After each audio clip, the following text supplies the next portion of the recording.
Good day, here are the headlines from the Philippine News Agency. Leading the headlines on this Friday is the merging of the Leasing and Finance Corporations of the Land Bank of the Philippines and the United Coconut Planters Bank or UCPB. This comes as President Ferdinand R. Marcos Jr. issues Executive Order 65 officially approving the consolidation. The order signed on August 6 and announced today designates Land Bank Leasing and Finance Corporation as the surviving entity. The UCPB Leasing and Finance Corporation will be dissolved as it is no longer achieving its expected objectives and purpose as a government-owned or controlled corporation.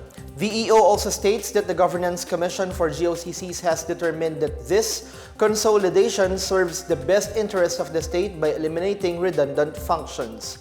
As part of the consolidation, all assets and liabilities of UCPB Leasing and Finance Corporation will be transferred to Land Bank Leasing and Finance Corporation.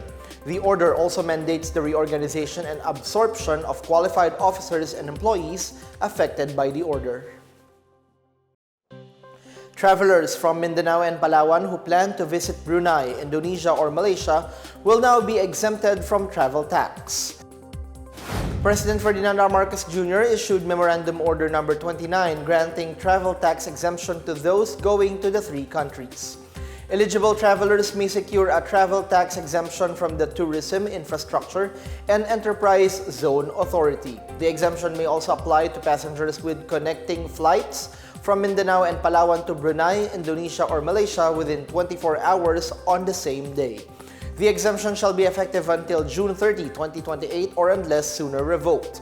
President Marcos says the exemption aims to promote tourism and reduce barriers to trade and investment within the BIM-IAGA or Brunei, Darussalam, Indonesia, Malaysia, Philippines, East ASEAN Growth Area. It also seeks to sustain and accelerate economic development in Mindanao and Palawan and encourage more investors to connect and invest in Philippine IAGA routes. The BIM-IAGA was established in 1994 to boost development in remote and less developed areas in Brunei, Indonesia, Malaysia, and the Philippines. Staying with updates from the top office, President Ferdinand R. Marcos Jr. has established the Presidential Office for Child Protection to address the rising threats to the welfare of Filipino children. Under Executive Order 67, signed by the President on August 6, the new office will operate under the Office of the President under the control and supervision of the Special Assistant to the President. The Presidential Office for Child Protection, led by a presidential advisor, is tasked to monitor and align government initiatives on child protection, particularly against online sexual abuse, child exploitation, and child trafficking matters. EO 67 emphasizes a whole-of-nation strategy to strengthen the legal and institutional frameworks protecting children in line with the Philippine Development Plan 2023 to 2028. The initial funding will come from the current and available appropriation of the Office of the President, with future funding to be included in the budget proposal, subject to the usual budget preparation process. Good news for Filipinos considering to visit or move to Australia. The Australian government is set to launch its work and holiday visa for Filipino nationals. In a statement, the embassy says the Philippines and Australia are working on the administrative arrangements before launching the program in the coming months. Aside from the start date, the embassy will advise passport holders on how to get a letter of concurrence from the Philippine government. The visa program follows the signing of the Australia-Philippines Memorandum of Understanding for a work and holiday visa arrangement last September 2023. The scheme will allow up to 200 Filipinos aged 18 years to 30 years to visit Australia on an extended holiday and do short-term work to help fund their trip.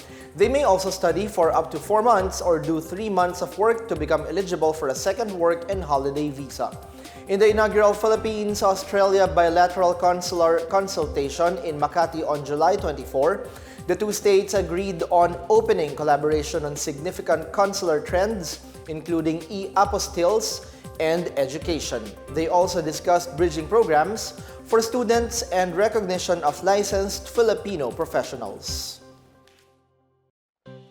An important heads up for train commuters, the Light Rail Transit or LRT-1 will suspend operations for 3 weekends this August.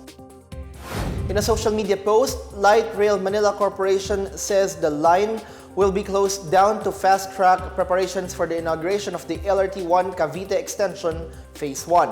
LRT-1 operations will be suspended on August 17 to 18, August 24 to 25, and August 31 to September 1. During these periods, all trains from Fernando Po Jr. Station to Baclaran Station will be unavailable. The LRMC advises commuters to plan their trips accordingly and use alternative transport options. The LRT-1 Cavite Extension Phase 1 is expected to open in the fourth quarter of 2024.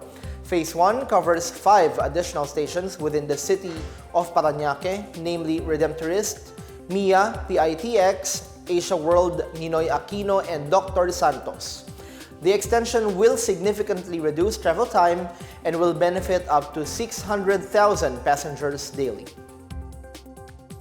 And that's the latest and the biggest stories on the PNA Headlines. For more news updates, visit our webpage, pna.gov.ph, or our Facebook and X account, Philippine News Agency. The PNA Headlines is also streamed via the Silvisio Facebook page.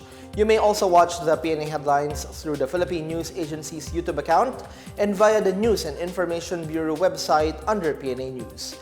I'm Bench Bondok. This is the PNA Headlines, bringing stories that unite the nation.